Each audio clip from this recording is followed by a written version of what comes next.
Fresh Air production.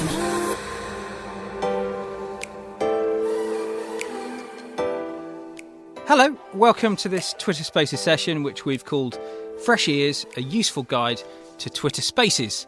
I'm Neil Cowling, the founder of Fresh Air Production, and we are the UK's leading producer of podcasts for brands. For those who don't know, Fresh Ears is our own podcast series where we aim to glean what we can about how to make great branded podcasts with our clients and producers. This one, though, is a bit different because we're using this conversation to explore the magic of Twitter Spaces. And as such, this is being live streamed on Twitter Spaces, which we think is rather clever. Towards the end of last year, we started to experiment with the platform and we hosted a session with one of our clients, Huawei, working out the tech side as well as seeing how it worked for social and promoting the podcast. So we figured out it might be fun to use one of these episodes to explore Twitter Spaces in more detail rather than just making it up as we went along. We want to find out how it works, how to do it properly, how brands in particular can benefit. So here we are. Welcome to our little studio in Tileyard, which is our new home in North London. And I'm joined very happily by Julia White, who's the Senior Partnerships Manager at Twitter. Hi, Julia. Hello. Thanks for having me. What does that mean you do at Twitter? So I work on the content partnerships team in London, and I work with all the kind of most premium content partners, mainly in the lifestyle space.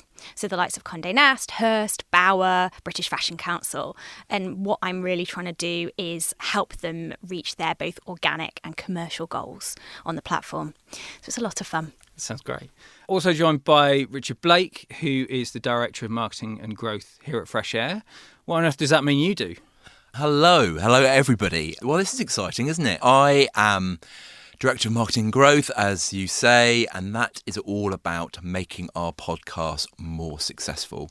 So I work with all our brands that we work with to help them achieve their goals. And I help set their goals and I help make the podcast as brilliant as they can be. And it's a lot of fun. And that's kind of what led to this, isn't it? Because obviously we are looking to lead the understanding of how you promote a podcast, but also how podcasts will evolve and how it changes how they work. And I think your exploration into this and also the demand that came from our clients led us to have a play. So Julia, you, as you say, you work with premium brands, so you really understand how the brands might interact with Twitter's products. How about starting? I know everybody who's listening to this is already using Twitter Spaces to an extent, but can you let's go from the basics. What is Twitter Spaces? What's it for? So Twitter Spaces is our new audio product. The idea really is to bring those tweets to life, those communities, those passion points that are already, really established on Twitter. Sometimes a tweet won't quite convey the full emotion of that conversation, and we think there's a real power and depth around the voice. And so it feels like the obvious next step to kind of elevate those conversations. So it's a brand new product on the platform. Anyone can go live. Anyone can join. So it's a really great open conversation. Because of the fact that it's live, it can take different directions. It's got that air of excitement about it, and it can be really led by the community. And can you just go through almost the nuts and bolts of how it works? This is the first time I've really sat in front of the dashboard, so to speak, of Twitter Spaces. How do you set one up? How do you get it going? How does it trigger notifications to other people at the same time? So it's pretty intuitive, which is great. You go to set up your space. You want to have a real eye-catching headline and a raison d'etre for people, for it being there and for people joining. You can also plug it in advance through tweets, or you can set a reminder for people to tune into your space if it's scheduled in advance.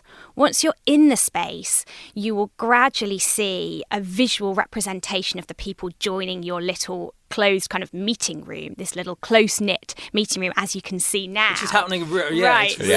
It's so exciting. Yeah, so you see their little avatars joining. You can see that you are hosting, and you can bring people up to the mic. So the power is all yours at this moment. So you can bring... Don't say that.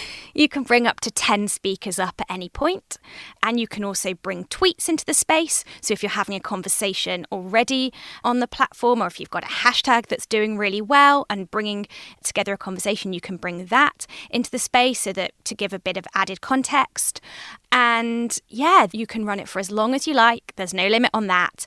And really, here we are doing it live. And we can just, literally we can keep this going for hours if we thought anybody... Hours and Maybe hours. Maybe we do like a 24-hour last one standing, you know. Yeah, let's not do that today, but maybe, yeah.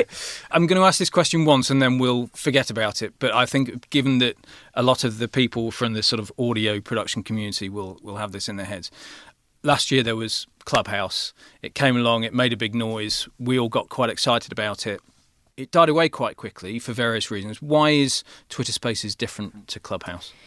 Twitter is very much about what's happening and what's happening right now. People come to Twitter to find out what's happening, to discuss what's happening. And Spaces is kind of an extension of that. So it's those existing communities, those existing conversations, being able to elevate them with that power of audio and kind of extend them into Spaces. So we feel that it's a very beautiful fit with the tweets and the conversations that are already happening on the platform.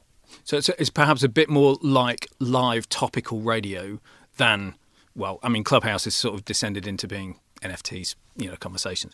So on that then, what examples are there of Spaces that have worked really well? Who's using it well? Who's really maximising the platform at the moment? So I think we've seen a wide range of really exciting spaces across publishers, brands, and just general Twitter.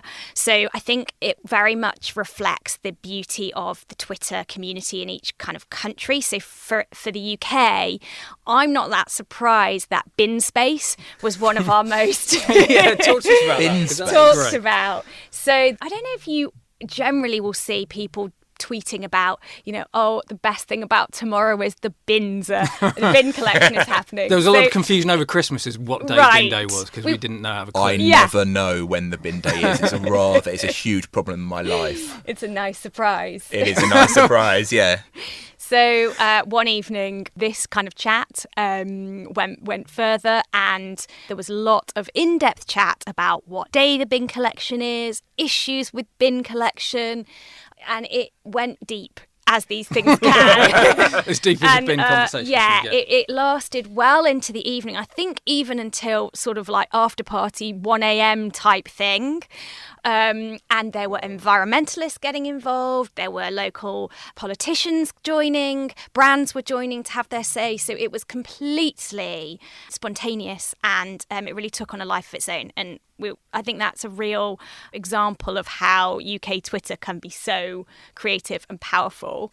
So that's one example. Is that brand driven at all? Not brand driven at all. Brands obviously can respond and get involved at these points. And I'd always urge brands to look out for those moments where they can engage with something that they might be able to have a view on, or that's a brilliant use of brand strategy. I can imagine, for instance, the Weetabix and beans thing from last year.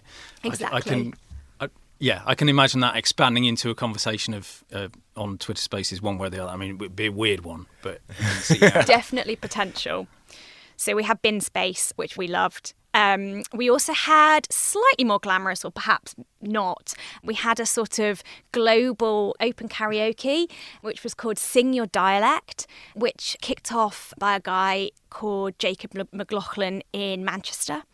And he just basically had people stepping up to the mic and belting out, in some circumstances brilliantly and some terribly, their like karaoke song. And it went on. And the great thing about it is I was doing the washing up and I'm listening. Then I'm brushing my teeth a bit later and I'm still listening. Yeah. It's very easy to kind of tap into.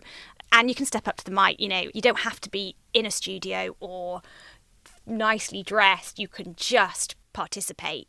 There's a very low barrier to kind of entry. I think that's the brilliant thing about this, isn't it? It feels really active. It feels like you can just really get involved in a really easy way. And I mean, what we love about audio is it's so personal. It can really transport you into a place.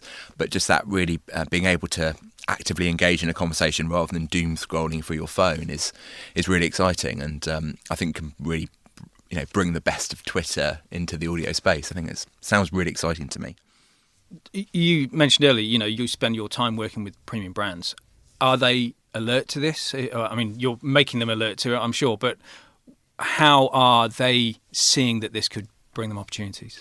So we've had some brilliant examples. I worked with Dazed magazine, and they really early on wanted to do something cool as we came out of lockdown, one of the lockdowns. And they did a kind of back to life, back to London space where they were celebrating what they were looking forward to about getting back to the city. And Sadiq Khan popped by, which is so nice, like such a cool use of it. It was lunchtime, so you're making your boring hummus wrap in your kitchen and then Sadiq Khan's in there, and it just feels very personal, and in kind of he's suddenly there in your kitchen and it's live. So that was great. We had some really great Gay Times, who I work with, did a brilliant series across Pride Month. So it's nice if you're connecting to an existing moment. And they celebrated Pride Heroes, and they had a series across each evening. So that was a really nice way of kind of a continual tune-in aspect. And we've seen some brilliant stuff. So we saw BBC Three do a kind of drag race reunion where they've got the queens together back in the space. They had all sorts of kind of top talent tuning in. And so it's really great if you've got an armoury of kind of talent, influencers, people who've got interesting things to say, bringing them together and kind of as an extension of your brand. That's what we're seeing with publishers, the likes, they are already doing great stuff with this talent in other formats, and it's bringing them in to the audio space on the platform. I can see it working really well with like fan events and things like that. If you've got kind of like that really passionate community around a particular thing, and then getting the fans in to talk to, the film stars. I think Edgar Wright did something, didn't he? Exactly, with Universal. So Universal saw it as an opportunity, and one of the kind of ways we sort of say is about bringing that community closer. So if you've got something where you can give them exclusive access to talent, to a director, and like tapping into that fan base, whether it's an after party or a sneak preview event, I think those kind of moments, if you've brands with that kind of great content and access to talent, is brilliant. It's a real amplification of that feeling that if a celebrity you love or a brand you love tweets you back, it's a great feeling to suddenly have spoken to somebody that you wouldn't have otherwise been able to engage with, and being able to talk to them it's another level, isn't it? Exactly. It's that open network.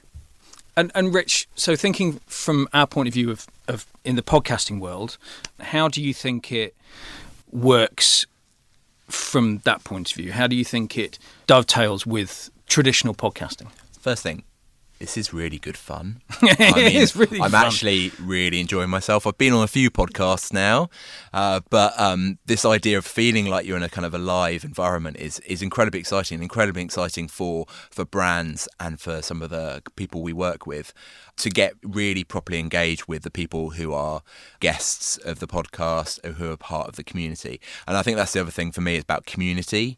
The best podcasts and our favourite podcasts are the ones who really build that community around their content.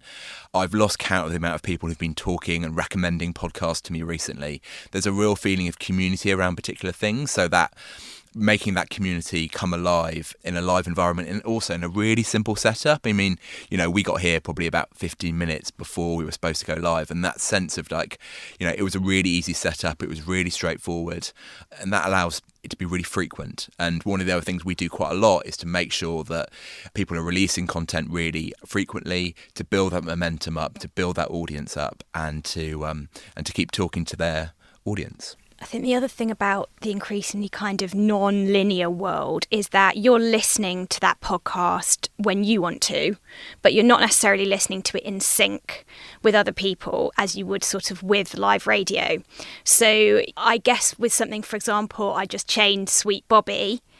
And what I would have loved was a chance to, at the end of it, I was like, has anyone finished? Like on all of my WhatsApps, because I really wanted to discuss there and then. So I think it's a nice thing to have a moment where all your fans and the community are together in a world where we're listening at such separate and personally defined times. Yeah, we're recommending at the moment that we kind of like test a live Twitter Spaces, kind of like 2/3 to near the end of a series, because again, it brings a kind of sense of momentum around a particular podcast, and people would have built an audience up and a love of the content we create. It's a great opportunity. We're doing this live, obviously, on Twitter Spaces, but we're also recording it in order to put it out as a podcast episode afterwards. I know that's not a sort of prime function of Twitter Spaces, but it's an option, particularly for those of us who have the kit sat around and can do it. Then it's a really nice option to integrate that as part of the series.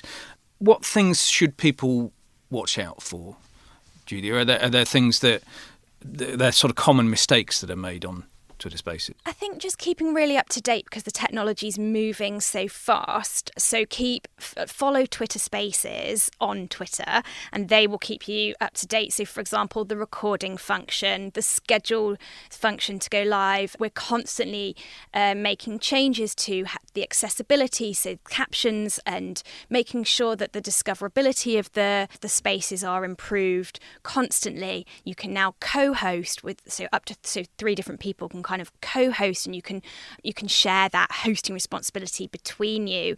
So I think it's keeping a real eye on the way that you can make it even better and stay up to date.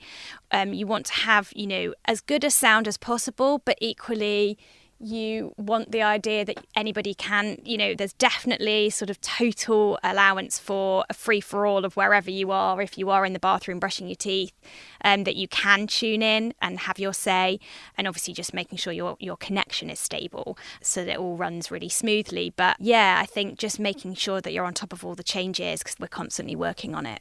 And we've set this up, again, because, we're a geeky audio production company. We're sat here in a studio. We're on the same place. We're sat looking at each other. Whereas in many ways, that's not what Twitter Spaces is set up for, is it really? I mean, we're kind of cheating here, having eye contact. We really should be in completely different places. Does that take sort of professionalising it like this? Do you think that takes anything away from the idea? I don't think so, as long as you are open to the rest of the room, so we can obviously see the other people that are hanging out in the space with us. As long as you're able to kind of adapt to bring them in if you want, to kind of go with the conversation. I think that live element is still captured, and it's very sort of swanky and nice to kind of do it this way. But equally, spaces can take different forms. They could be tiny, intimate groups. They can be huge masses of people global, so that I think it can move in different directions. So if I was and I suppose I am, a marketer and a brand, what's the sort of best approach in terms of if I was going to do a space? Could I use my budget to amplify it and to make sure that the event that I want to do, reaches hundreds, potentially thousands of people? Are there sort of like some paid things that I can do, tactical things that I can do to help grow my space? Yes, for sure. I mean, first of all, I would think about what you're doing the space around. So I think for brands, one really key thing is around a big moment, either the brand's own moment and making it a really strong standout moment through a space, or tapping into a moment that's already existing, like an International Women's Day or an Olympics, something where there's a huge spike, and your brand has something to say, and that's in that kind of space. So knowing that it's doing it around the right moment, and then once you've decided and committed to that, yes, you can put social budget behind it. Absolutely, we always suggest a kind of reel ahead of the event, really sort of giving a real flag that it's coming, and you can boost that tweet or those tweets, boosting the actual space tweet, and then again anything that's coming out of the back of it, whether it's breaking news, something that you've really you're just told the fans in that room, but then again extending that content on the other side of the space and using promotion throughout. I think it's one of the synergies with podcasting that I think is really strong, is that particularly what we do with branded podcasting is we work for brands. We are not producing podcasts that are going to be number one in the iTunes charts necessarily.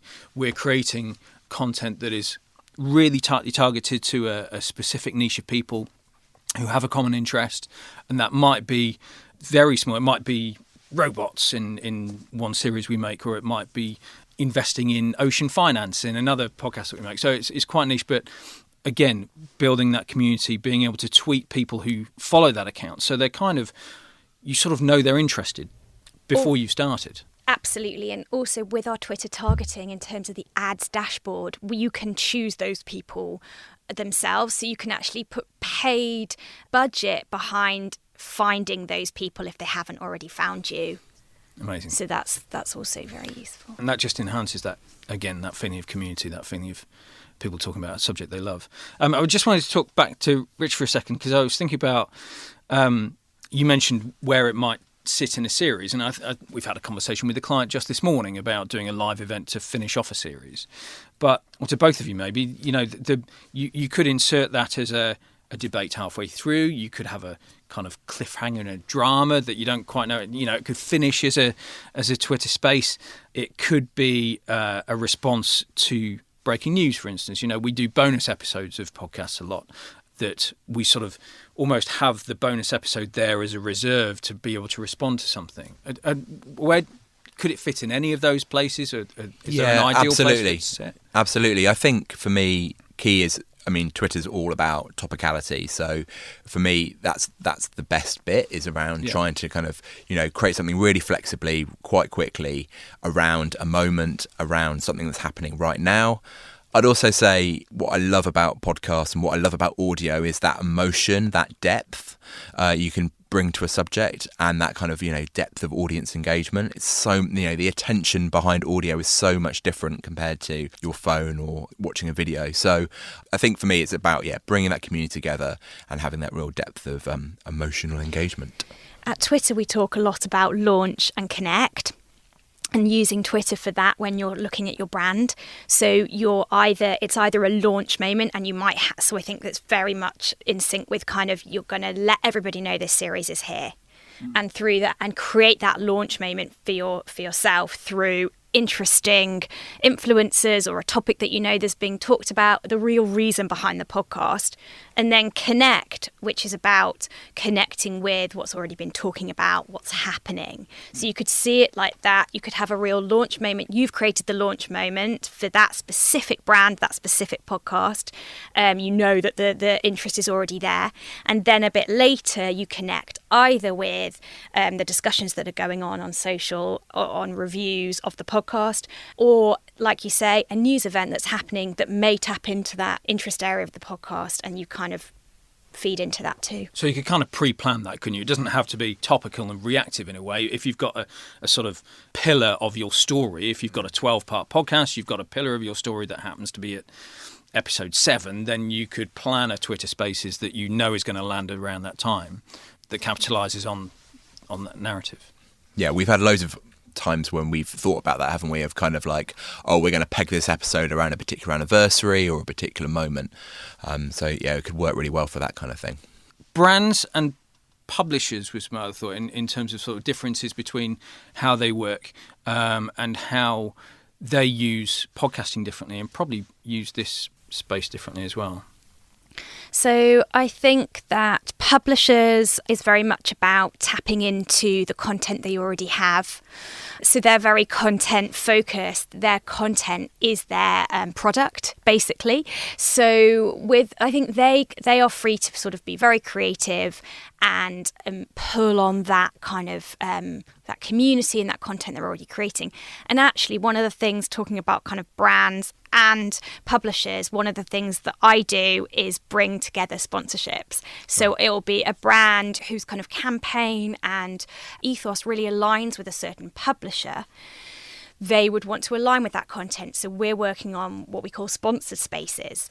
Okay. Where a brand would be able to have some form of inclusion, whether they could bring an expert from their brand to the mic and be part of that conversation, whether they have a simple their handle is included in the tweet whether they're part of the title of the podcast. So we're sort of seeing an overlap there, which is quite nice. So brands don't necessarily have to create their own content if they're feeling like they want to, that it might work better to kind of work with a publisher. I was going to say, because there's a risk with any content, isn't there, of it just being clunky and sounding like a big advert. Are there any watch outs for that for brands who want to get involved in here?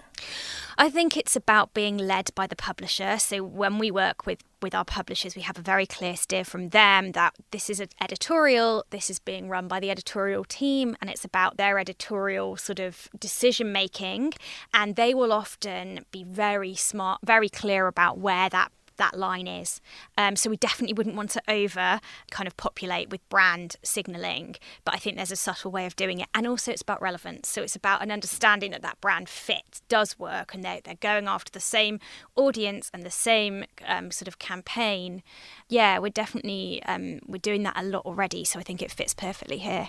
And that's frankly the same conversation we have with all our clients as well, because there's no point in creating a podcast that sounds like a big advert. You don't want to wade in too heavily. So Richard, just reflecting on the experience that we had with Huawei as our sort of first branded piece, we actually got people in separate rooms for that. So the technical quality was sound wasn't actually where we are now. How did the brand make use of that, and what was their reaction to doing it? Have we got a customer there who's already massively excited about working in Twitter Spaces? I'd definitely say so. I think the person we're talking about is very tech savvy. He loves a gadget, so he was always up for trying something new. I think what I always talk to everyone about is about testing and learning. We just have to do it, learn from what you're going to do, and then move on and build on what you're doing. I think that would be my advice to everybody. I think they were really pleased. I think they got probably about 50 or 60 people tuning into the Spaces live, and then they turned it into a podcast as well, which then they broadcast out. The podcast we talk about is called the Tech Podcast, and it's very what's happening now, all the great inventions that are happening straight away. So it really fitted in with the subject of the podcast, and it was just a great thing to play with, I think. And that's something that I would encourage anyone to do, is just have a really good play, because you'll learn some stuff, and before you know it, it'll be a core part of your content strategy. And we're enjoying it as well, aren't we? Frankly, it's fun from our point of view. It's fun to have this toy to play with and to encourage brands to use. Julie, just to wrap up then, any more tips for brands in particular and marketers in particular about why this is a great tool to use? I think that these days customers expect to hear from brands. So they don't just want a silent brand, and they want their brands to be more sort of fully formed than that. So to that end, I think it's the perfect way to really participate in those conversations that you might be having already. P&G in the US did a really great kind of discussion about diversity in film. It was a campaign they were part of anyway, and they brought some really interesting speakers to the table. And I think it's about not being afraid to kind of be leading those discussions as a brand and having that brand voice, but making sure it's really authentic, that it's planned really well, that you've got great kind of influencers from your network who are ready to come and speak in that moment. I don't think it's going to just happen. It does need that real strategy, of how it's going to run, questions you're going to ask, but yeah, not being afraid and just kind of bringing yourself that bit closer to your customers. Just on the curating side, because I think, we would never go into a conversation like this without having at least talked a bit about what we're going to say and talk to you about what questions we're going to ask and have an idea of a structure. Is that still a real consideration? That doesn't take away from the authenticity of it. Yeah, obviously we said there are different types. So it's something like Sing Your Dialect or Bin Space. But if you're, they can be spontaneous, and you can have spontaneity within a brand pre-planned space. But it's about knowing how you're going to, something small like when you first join, it takes a while for people to tune in. So not having your kind of best line in the first sentence, like having a bit of a preamble to allow people to join, having some touch points that you're going to go to, having people ready to come to the mic, and knowing the direction you're going to take. I think that's really helpful, and that doesn't make it any less valuable. And Michaela, who's been listening in and typing me notes as we've gone through, she's noticed that there's live closed captions on it as well. Yes, exactly. So that's part of our accessibility push, and we're trying to get them better and better. So we're trying to edit them to make them even more accurate, but that's a really big thing for us. Brilliant. We could talk about this for another half an hour. We won't. But thank you very much. Julia White, Senior Partnerships Manager at Twitter. Thank you very much for joining us. Thanks for having me. Thank you. And Richard Blake, Director of Marketing and Growth at Fresh Air, will be in the office in a minute, so I won't say goodbye to you, but thank you. And if you'd like to make a great podcast for your brand, we are Fresh Air Production. We're at freshairproduction.co.uk. I'm Neil Cowling. Thank you very much for listening.